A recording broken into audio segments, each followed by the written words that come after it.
Bienvenue dans Carnet de formation, le podcast qui donne la parole aux élèves de l'INSP, l'Institut national du service public.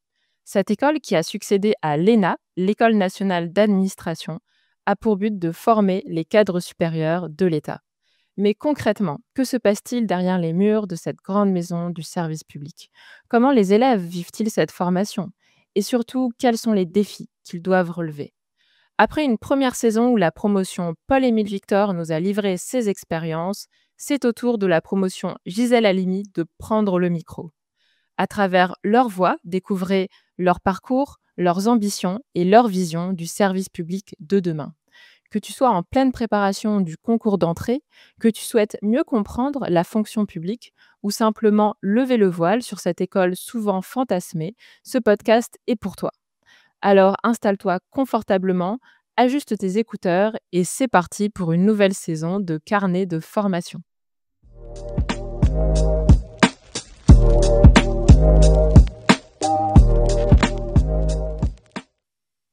Bonjour à toutes et à tous et bienvenue dans ce nouvel épisode de Carnet de formation qui donne pour la première fois la parole aux élèves de la promotion Gisèle Halimi.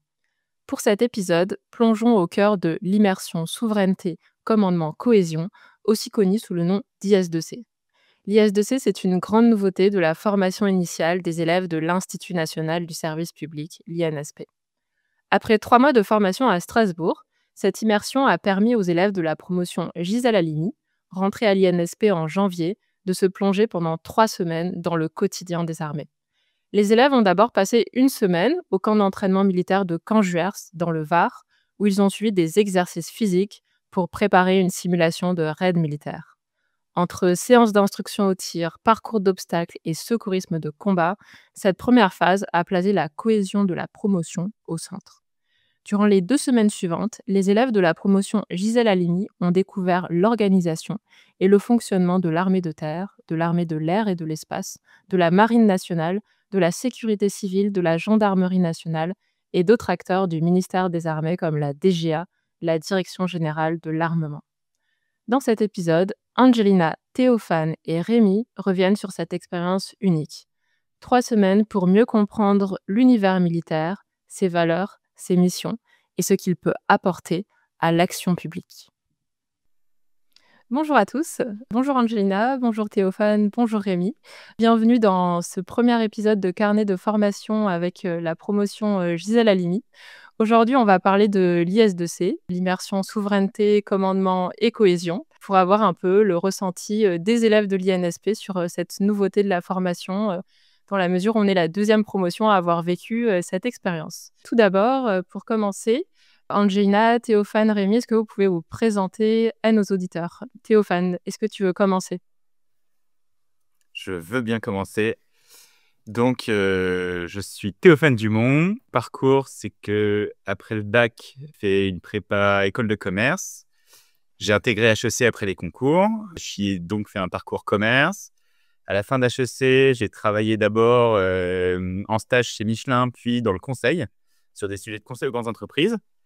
Et à ce moment-là, je me suis dit que en fait, les sujets de politique publique m'intéressaient, et donc, mais que j'étais pas vraiment convaincu, pas sûr d'être convaincu, on va dire, par le service public en tant que tel. Donc, je me suis dit que la meilleure stratégie, c'était de le tester. Donc, je suis parti 2 ans au Canada comme VIA, au consulat de France à Vancouver. J'ai adoré tant le métier que l'ambiance, les collègues, la structure, et puis l'idée même, enfin le service public en lui-même, vraiment, c'est quelque chose qui m'a beaucoup parlé. Et à ce moment-là, j'ai décidé de passer le concours, et que j'ai passé directement depuis le Canada en prépa, et j'ai passé le concours externe, et me voici à l'INSP. Merci Théophane. Angelina, à ton tour, est-ce que tu veux bien te présenter à nos auditeurs? Oui, bonjour à tous. Alors, moi, je m'appelle du coup Angelina et j'ai eu un parcours qui me prédestinait pas nécessairement en fait à la haute fonction publique, dans la mesure où moi, je voulais faire des lettres et de la traduction, donc c'était pas tout à fait dans les plans. J'ai fait une prépa de lettres et puis j'ai intégré l'école normale supérieure où j'ai fait de la philo, de la poésie, du théâtre et des langues anciennes et modernes.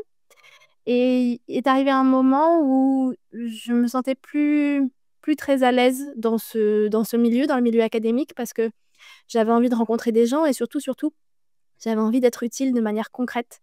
Et c'est à ce moment-là que j'ai décidé de prendre toutes ces qualités que j'avais acquises au fil des années, de rédaction, d'analyse, de décortiquage des problèmes aussi, et puis de langue étrangère. Et je me suis dit qu'il me fallait un nouveau défi et mettre mes qualités en fait au service des autres. Et j'ai décidé de passer le concours de l'INSP.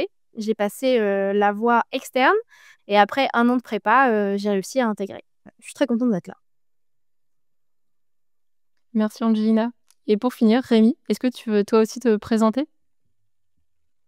Oui, merci beaucoup, Élise. Donc, je suis officier de l'armée de terre et contrairement à mes 2 camarades, je n'ai pas passé le concours de l'INSP. J'ai pu bénéficier d'une forme d'équivalence avec le concours de l'école de guerre. Donc, cette école vient après un premier temps de carrière, première partie de carrière dans les armées, quelle que soit l'armée d'appartenance. Alors, pour ma part, j'ai commencé à l'issue du bac, j'ai décidé de rejoindre une prépa militaire à Saint-Cyr-l'École, où j'ai préparé le concours de l'école spéciale militaire de Saint-Cyr. Après la réussite au concours, j'ai pu choisir mon arme, puis après l'école d'application, un régiment. J'ai pu exercer les fonctions de chef de peloton, puis commandant d'unité au quartier comme en opération. Et après un certain temps de service, et après avoir effectué certains temps de commandement obligatoires et nécessaires, on peut préparer le concours de l'école de guerre. Donc je l'ai préparé en 2019, je suis lauréat 2020, et à la suite de cette scolarité, l'armée de terre, je parle pour l'armée de terre, mais c'est une disposition qui existe également pour les autres armées. Notre organisme de ressources humaines peut nous laisser, en fonction du plan de carrière, l'opportunité d'aller à l'INSP. Donc c'est une mesure qui existe depuis environ 5 ans et dont je suis l'heureux bénéficiaire. Et donc j'ai pu rencontrer mes camarades des concours pour une portion de la scolarité, puisque je ne fais qu'1 an de formation. J'ai commencé en septembre avec le stage en préfecture, stage territorial, puis ai rejoint la promotion dès janvier, promotion que je quitte déjà puisque je retourne dans les armées à une nouvelle fonction aujourd'hui même. Super, merci à tous les 3. On va rester dans la thématique militaire et tout de suite plonger sur l'IS2C.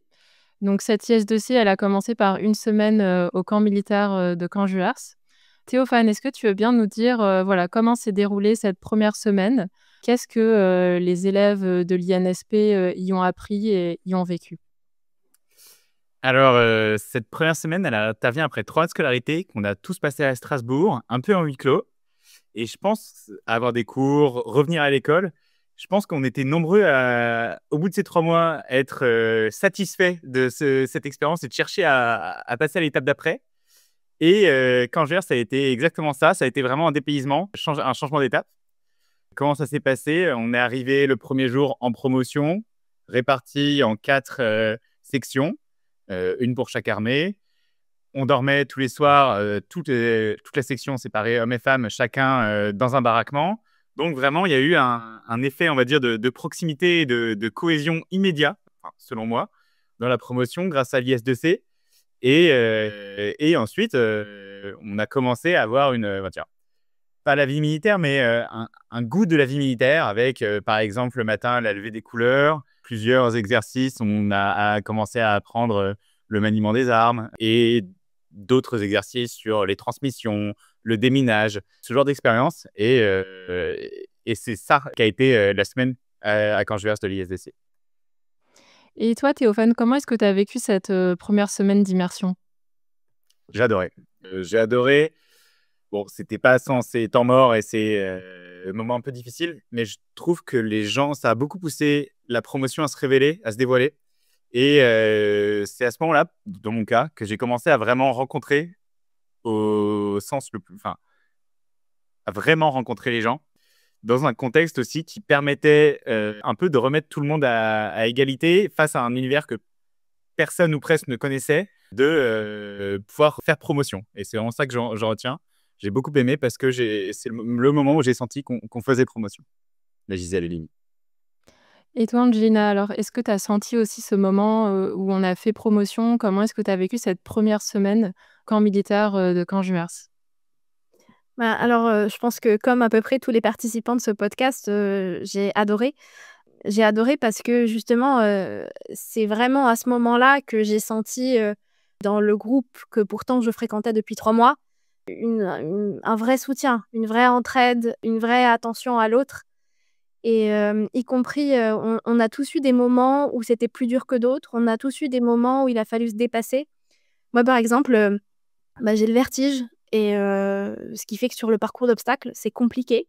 C'est compliqué de passer une poutre, c'est compliqué de sauter un mur et j'ai pas trouvé il y avait pas de compétition et il y avait simplement de l'entraide et aucune des phobies de chacun et on se rend compte assez vite ou de peur ou de crainte qu'on en a tous et qu'on peut pas les cacher indéfiniment avec des gens avec qui on vit 24 heures sur 24 pendant une semaine.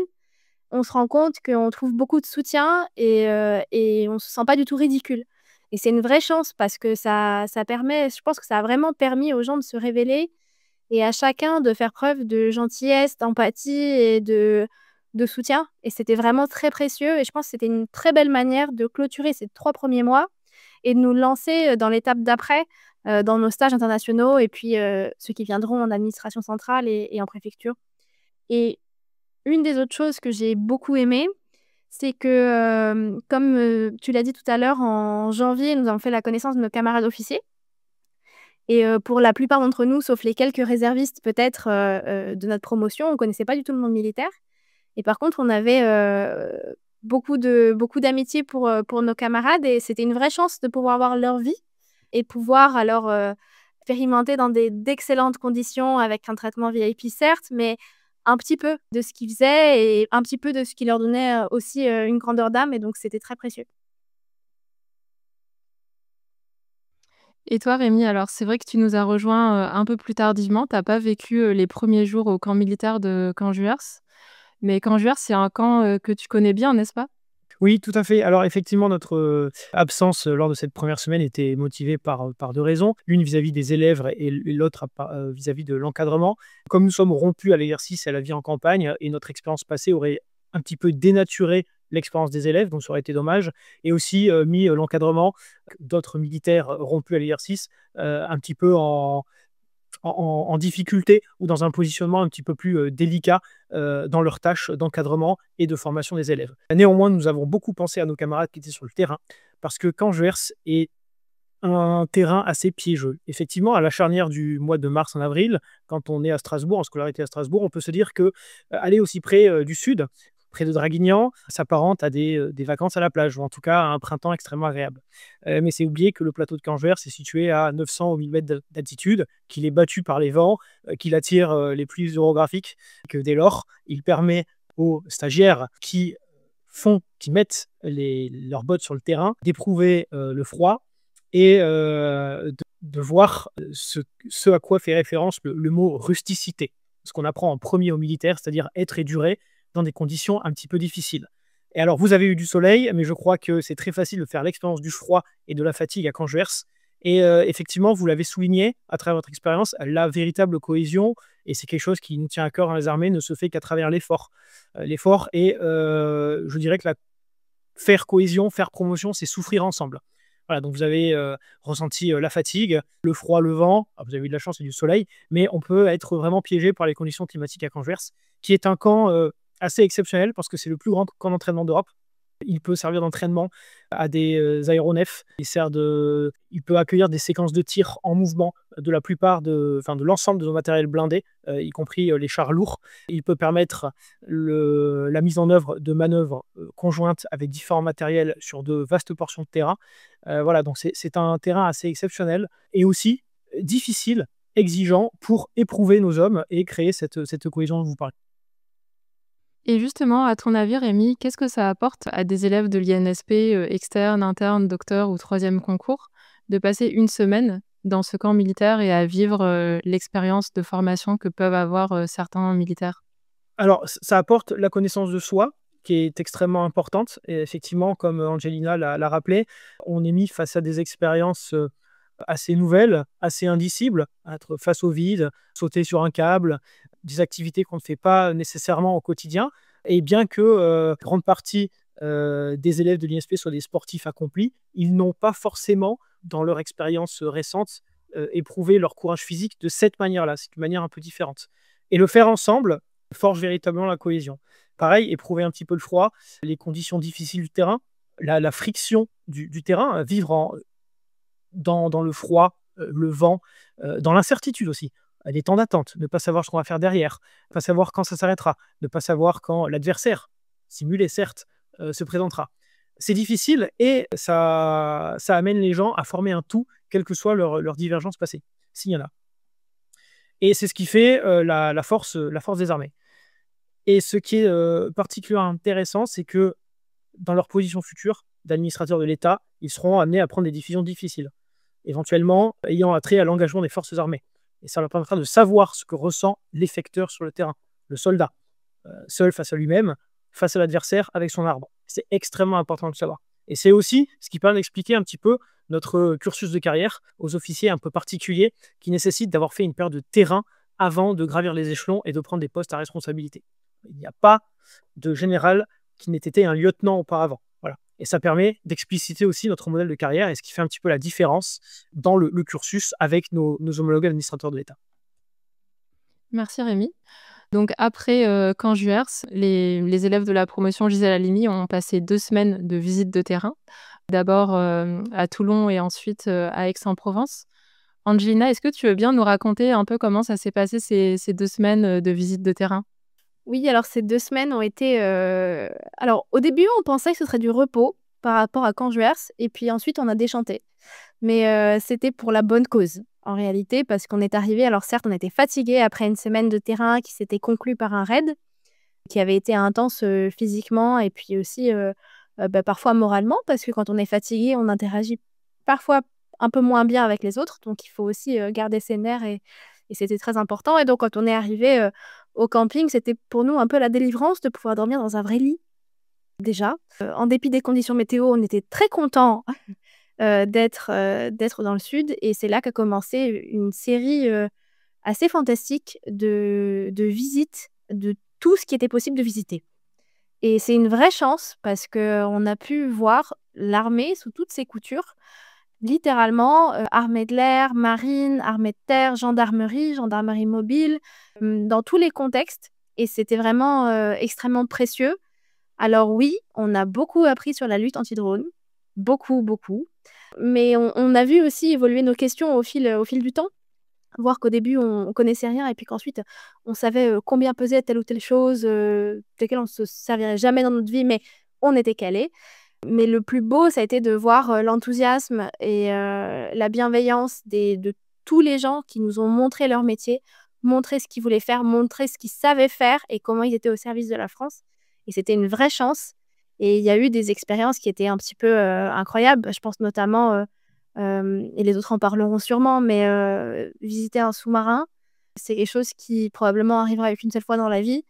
Et d'un coup, oui, on est des hauts fonctionnaires en devenir et on pense aux enjeux stratégiques, tactiques, ce que vous voulez. Et on est un petit enfant qui découvre une dimension qui est inconnue et qui est fascinante, en fait. Et c'est extrêmement précieux d'avoir cette découverte qui est offerte par l'INSP et par des gens compétents et bienveillants.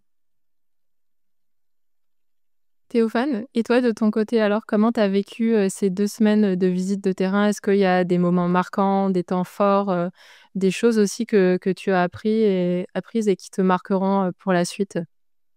Moi, j'en retiens plein de choses. D'abord, j'y allais en étant avec beaucoup, beaucoup d'attentes parce que moi, je suis un passionné d'industrie d'armement, ce qui est quand même un sport de niche, hein, mais j'aime beaucoup l'industrie de l'armement en tant que telle, pas forcément les produits d'armement.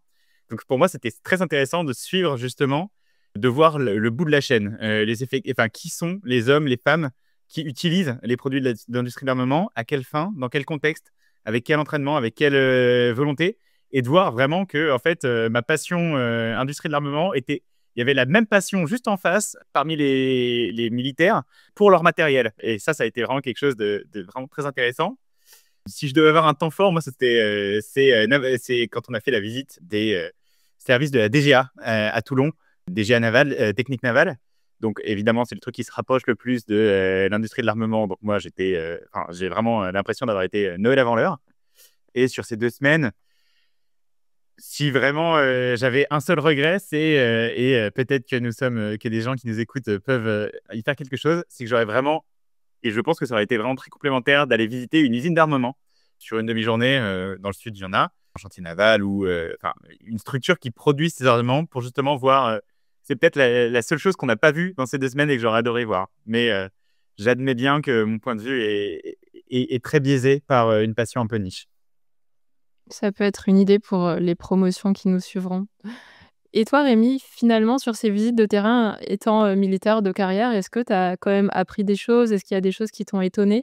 Comment toi, tu as vécu ces 2 semaines de ton côté? Alors, j'abonde dans le sens de Théophane et d'Angelina. J'ai également énormément appris. En fait, quand on entre dans l'armée, on est à milieu de s'imaginer l'ampleur et la variété des métiers, des expertises, des savoir-faire qu'on met en œuvre. C'est-à-dire qu'on connaît péniblement ce qu'on fait dans son propre régiment. On est péniblement expert de son domaine en début de carrière. Et puis ensuite, au fur et à mesure, on découvre ce que font les autres régiments, les autres spécialités au sein de l'armée de terre. Puis, quand on évolue ensuite en état-major interarmée, on commence à voir ce que font les autres armées. Puis, on commence à découvrir le travail interministériel, mais ce qu'on peut leur apporter, ce qu'ils nous apportent. Mais au sein de l'armée, les spécialités sont extrêmement diverses.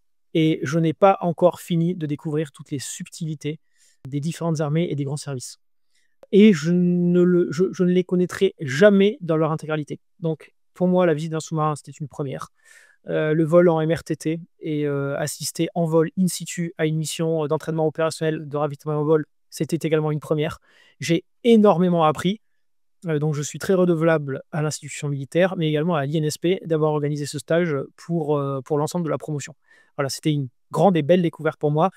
J'espère en découvrir encore plus, mais je sais que je ne ferai et je n'aurais fait à la fin de ma carrière, je n'aurais jamais fait le tour de la question.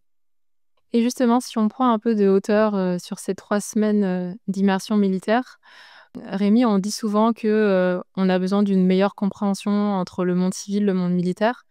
Peut-être que tu l'as vécu aussi dans ta carrière. Est-ce que tu penses finalement que l'IS2C peut répondre à cet enjeu de mieux comprendre aussi les interactions entre le monde civil et le monde militaire, apprendre à mieux travailler ensemble?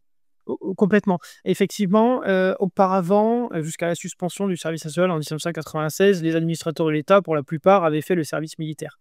Et ils avaient une petite expérience de la chose kaki ou bleu marine ou bleu ciel.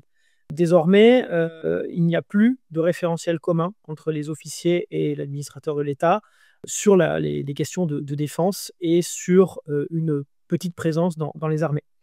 Ce stage est une excellente solution à cette méconnaissance mutuelle et le fait de pouvoir le faire ensemble et puis nous de pouvoir un petit peu assurer également en tant qu'officier le service après-vente, de pouvoir répondre aux questions in situ, puis ensuite de pouvoir éclairer nos camarades tout au long de la carrière sur les questions de défense, parce que nous avons développé une solide relation interpersonnelle, est extrêmement précieux pour l'avenir. Les crises futures ne pourront être résolues que de manière interministérielle et en fait la charnière Paul-Mille est essentielle. Les armées ne feront rien toutes seules. Le politique a plus que jamais besoin des armées. Et cette expérience commune, leur connaissance des armées, le goût d'en connaître plus, et qui me concerne aussi, parce que je n'aurais jamais fait le tour de la question, nous unit et nous pousse à développer ces sujets, ainsi que d'autres transverses, communs, résilience de la nation, industrie d'armement, éventuellement économie de guerre. Nous pousserons à travailler ensemble à l'avenir. Théophane, est-ce que de ton côté, le fait d'avoir vécu ces 3 semaines d'immersion militaire, ça te permet d'appréhender d'abord la suite de la formation à l'INSP et puis ta future carrière d'administrateur de l'État d'un autre œil, notamment sur les rapports que tu pourras avoir avec le monde militaire? Je pense que déjà, ça a un énorme effet de cohésion. Enfin, dans les IS2C, il y a le mot cohésion et au-delà de l'appréhension de la chose militaire, qui est un vrai effet de cette expérience, c'est l'effet de cohésion de la promotion, à mon avis, qui va être le plus marquant pour moi. Après, sur le rapport civil et militaire, je pense effectivement que c'est extrêmement précieux. C'est extrêmement précieux et c'est d'autant plus précieux que c'est augmenté par le fait qu'on est justement, comme Rémi l'a mentionné, on a créé des liens personnels avec les militaires de notre promo. Donc, on a en plus un espèce de suivi qu'on peut faire sur ces sujets militaires. En fait, tout ce qui nous a été présenté, on a pu en discuter derrière dans des contextes beaucoup moins formels entre nous. Et dans ce nous, il y a les officiers de l'école de guerre. Et ça a vraiment, je pense, été ce qui, de mon point de vue, va contribuer à notre rapport à la chose militaire. Et va continuer à le faire parce qu'on va continuer à avoir cette discussion avec, je l'espère, avec les officiers et nos camarades officiers. Et pour la petite anecdote, j'étais juste avant au sein de l'Union européenne pour mon stage international au cabinet du commissaire tchèque, où j'étais entouré d'Européens issus des pays d'Europe centrale. Et quand je leur ai expliqué ce qu'était l'IS2C, ils en sont tous sortis en disant il faut absolument qu'on organise quelque chose de similaire pour nos administrateurs de l'État, enfin, les équivalents dans leur pays des administrateurs de l'État. Même les membres de cabinet étaient très intéressés. En fait, les sujets de défense prenant une telle ampleur, et encore plus dans les pays d'Europe centrale, là-dessus, je pense que la France, je ne sais pas si on est pionnier, mais en tout cas, on a créé un modèle qui, à mon avis, vaudrait même la peine d'être exporté. Oui, peut-être qu'on va réussir à exporter notre modèle. Et toi, Angelina, qu'est-ce que tu retiens de ces 3 semaines d'immersion souveraineté, commandement et cohésion? Est-ce que ça va t'apporter des choses pour la suite de ta formation et puis surtout de ta carrière de future administratrice de l'État? Comme l'ont mentionné Théophane et Rémi, on repart de ces 3 semaines avec le sentiment d'avoir créé des liens solides et qui vont durer. Et le sentiment d'avoir des gens sur qui compter, ce qui est extrêmement précieux, et d'être quelqu'un sur qui on peut compter aussi. Et je pense que lorsqu'on est civil et qu'on n'a pas de parents, famille proches ou d'amis proches dans le monde militaire, c'est très difficile de se figurer ce qui se passe. Ce qui se passe dans un régiment, ce qui se passe ailleurs, ce qui se passe, le degré de hiérarchie, comment ça marche, qu'est-ce qui se passe vraiment, comment on commande, comment on acquiert de l'expertise, toutes ces choses-là qui nous sont complètement étrangères. Et là, ça nous a permis de voir, et je pense que ça nous permettra aussi de récupérer des petites choses et qui marchent à l'armée et de les remettre, si possible, dans le monde civil. Ça nous permettra aussi, je sais plus quel responsable militaire avait dit ça, mais ça nous permettra aussi de ne pas avoir peur de l'uniforme. Au moment où il faudra en parler, peut-être même dans nos stages de préfecture avec le délégué militaire départemental, etc., c'est important aussi de savoir que oui, un uniforme, c'est habité, il y a vraiment quelqu'un dedans et qu'on peut parler, on peut tisser du lien, on peut travailler en bonne intelligence. Et ça, c'est très, très précieux. Et le fait d'avoir eu cette expérience, ça permet vraiment d'acquérir une vision à la fois plus globale et plus humaine des armées. Et on en aura vraiment, vraiment besoin. Et évidemment, avec l'incertitude géopolitique actuelle et puis les grands défis du temps, on sera de toute façon, peu importe notre place dans l'administration, qu'elle soit budgétaire, diplomatique, environnementale, pourquoi pas, puisqu'il faut aussi décarboner un peu partout. Ce sera très important de connaître les enjeux, de connaître le ressenti, y compris des troupes sur le terrain, quand elles y sont, qu'elles soient en OPEX ou en maintien de la paix, et se dire, bon, voilà, la réalité, c'est ça. La réalité d'un régiment, c'est ça. J'ai des gens à qui demander pour mieux comprendre. Et moi, je vais pouvoir essayer de faire un travail de qualité et qui soit respectueux du service que proposent les militaires qui sont des agents de l'État, rappelons-le quand même. Merci à tous les 3 pour ce retour d'expérience sur l'IS2C. Et si on passe à la suite, alors quelle a été pour vous l'étape après l'IS2C, Angelina? Qu'est-ce que tu as fait après l'IS2C? Je fais un stage international comme Théophane.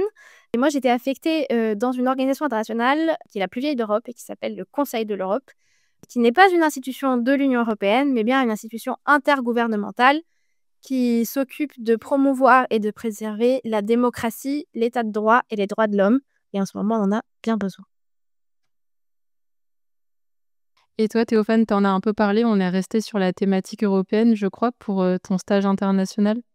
Exactement. Et moi, j'ai l'avantage, je le perçois comme un avantage d'avoir pu faire ce stage international dans un milieu réellement international, c'est-à-dire ni une ambassade, ni une représentation permanente, mais directement dans les services de l'Union européenne, dans lesquels, en fait, j'étais entouré de non-français.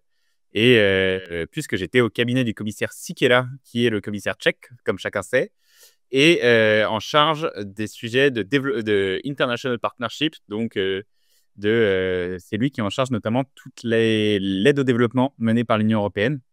Et donc, c'est un sujet qui m'a vraiment beaucoup intéressé ces derniers mois et avec lequel, en plus, il y a de plus en plus un lien avec la défense. Donc, tout se boucle, c'est parfait. On est resté un peu dans la thématique défense.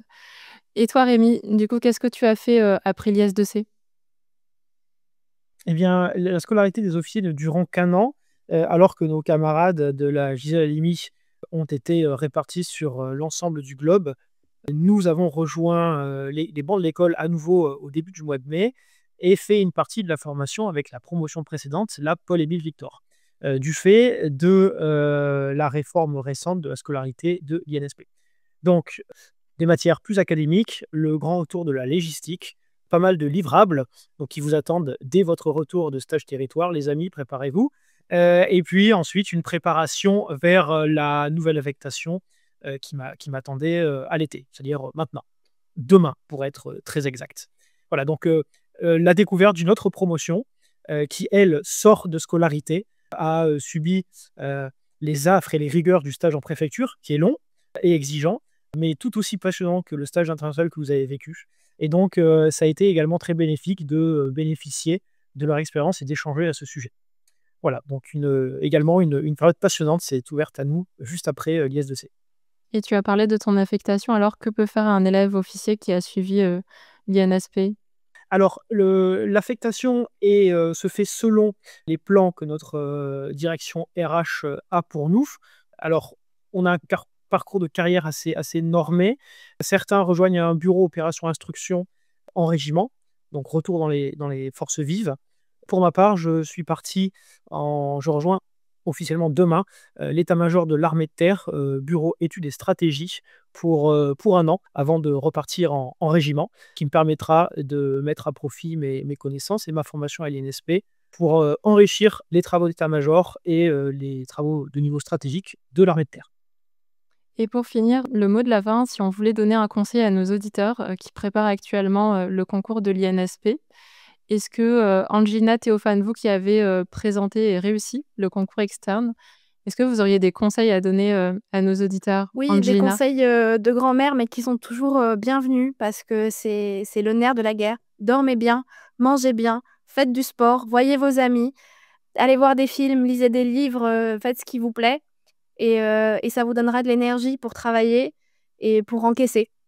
Parce que c'est long, c'est un marathon mais couru à la vitesse d'un sprint et il faut essayer d'arriver le moins éprouvé possible parce qu'après, c'est là que tout commence en réalité. Je confirme, il faut se préserver et se reposer avant le début de la formation qui est aussi intense. Théophane, est-ce que de ton côté, tu as des conseils à donner, pareil, si toi tu as présenté et réussi le concours externe? Oui, alors, moi, si j'avais un conseil qui est basé de mon expérience personnelle et donc ne vaut que dans la limite de mon expérience personnelle, c'est aller sur le terrain, aller travailler. Moi, j'ai adoré le fait d'aller travailler après les études, de ne pas m'entraîner immédiatement après mes études dans une prépa.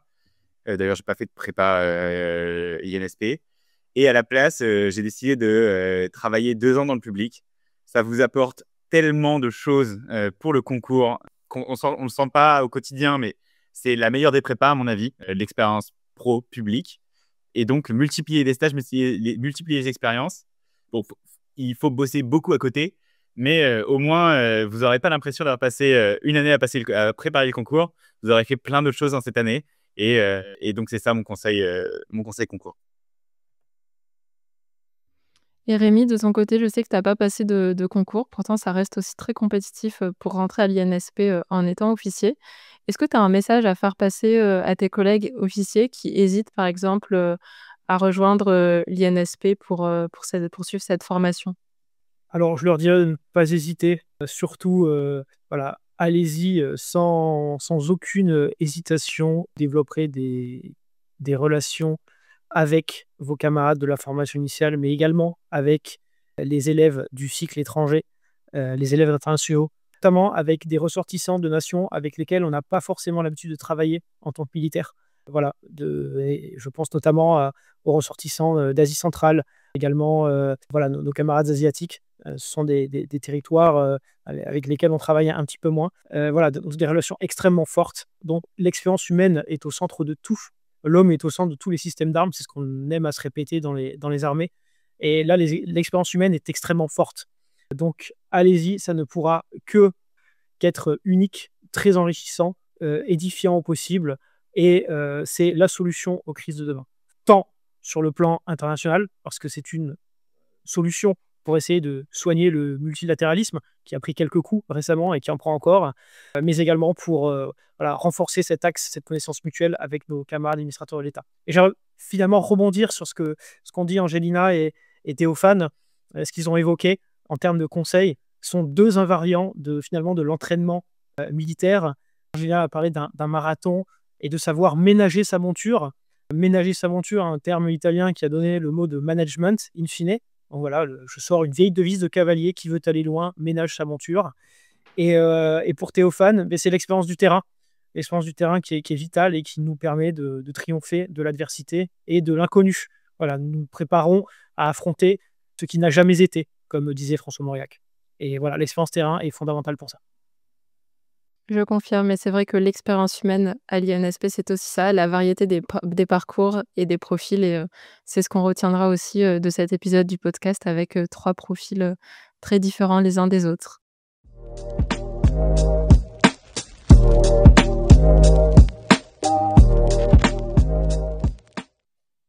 Merci beaucoup à Théophane, Rémi et Angelina d'avoir participé à cet épisode de Carnet de formation. Un grand merci également à l'ensemble des acteurs du ministère des Armées et à l'INSP pour avoir rendu possible cette immersion militaire. Si cet épisode vous a plu, abonnez-vous à Carnet de formation pour continuer à suivre les temps forts de la scolarité de la promotion Gisèle Halimi.